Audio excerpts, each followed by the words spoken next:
If you want to get more athletic, you need to start doing the correct things in the gym and prioritize athletic performance training. So in today's video, I'm gonna walk you through a full lower body workout I did last week. The volume was pretty low, but I wanted to prioritize intensity, hence why the workout was so short.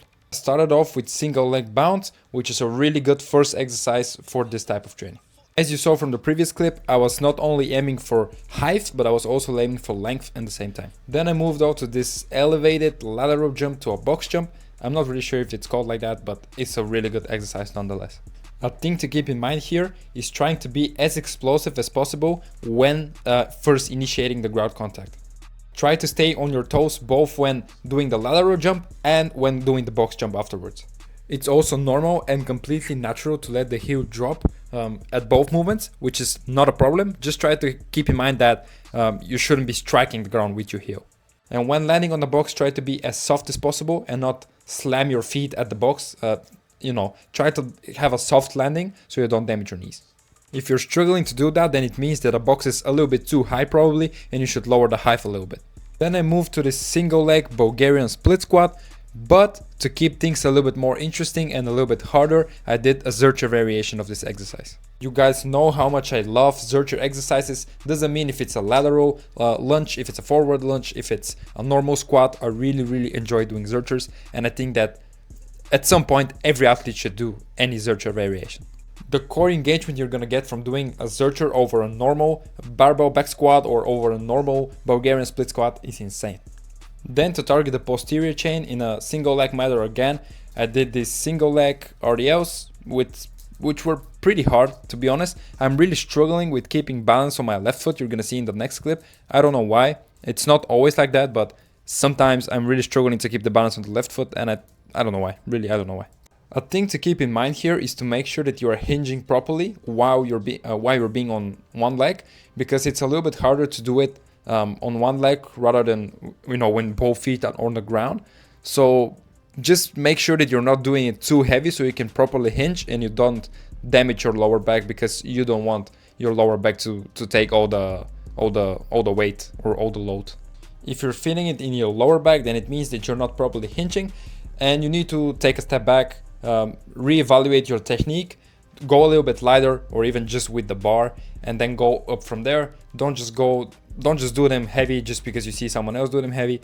I don't feel them in my lower back, which means that I'm properly hinging. I feel the proper stretch in my hamstrings. The glutes are also engaged. So yeah, you should really feel it everywhere in the posterior chain except for the lower back. It's not really a bad thing if you have, lower back issues and it's just normal for you to feel pain when you're hinging. But just make sure that you're targeting this, because this could lead to a bigger problem down the line, and yeah, you don't want to damage your lower back. I really started losing grip at the last set, at the last rep, but I just recovered, took 10 seconds break, and then went for the last rep. Then, of course, for the hypertrophy part of this workout, you know that I was gonna pick the leg extensions, because I really don't think that there is a better exercise for the quads or overall for the legs. I really enjoy leg extensions, all sorts of leg extensions, isometrics, single leg extensions, really every single variation. And for the guys over there who have a little bit more experience with training, you probably know that, I don't know why, you can relate with me, but every single variation of the leg extension feels somehow different. Like, I really cannot explain it, but if you do a single leg extension and a standard leg extension like this, they are completely different. I mean, they have completely different feel, both to the quads and overall to how the muscle is engaged. Another thing is they're really, let's say, adjustable. You can really use different weights, different intensity, different angles, and I don't know, I just really love leg extensions because you can use them for literally everything. If you want to build strength, you can use them for that. If you purely want hypertrophy, you can use them for that. If you want to build power in your quads, you can use it for that. You can do hamstring curls on the leg extension machine. I mean, it's a really good machine. Then again, to target the posterior chain, I did the normal laying down hamstring curls. Nothing special here, just 2 times to failure. I think the weight I used was somewhere around 40 kg. And yeah, nothing really special here, to be honest. I was really doubting between doing another single leg variation for this, but as I already did the single leg RDLs, and then I also did the leg extensions with both legs, I just thought to myself, yeah, I might just as well do the hamstring curls with both legs as well, just to level it up a little bit. And for the last exercise of this workout, I wanted to engage the calves and the ankles a little bit more. So I did this calf raises on the leg press machine. I don't really know how these are called. I went a little bit heavier on these than usual because I wanted to keep the reps a little bit lower, but make sure that the intensity is high and I'm doing them a little bit heavier. 3 times to failure is a little bit of an overkill. I probably did like 2 times to failure, and then after the second set, I rested for like 5 to 10 seconds, and then I hopped straight to the last one just to, you know, feel the pump, feel the burn a little bit more.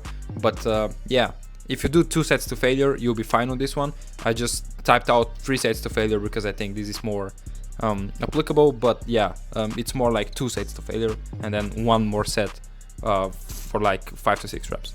Now, if you're looking to skyrocket your performance and want to improve your athleticism in the next 6 weeks, check out the programs link, which will be linked down in my bio, or alternatively, you can DM me the word coach on Instagram, and I'll be more than happy to see if you'll be a good fit for my one-on-one coaching mentorship.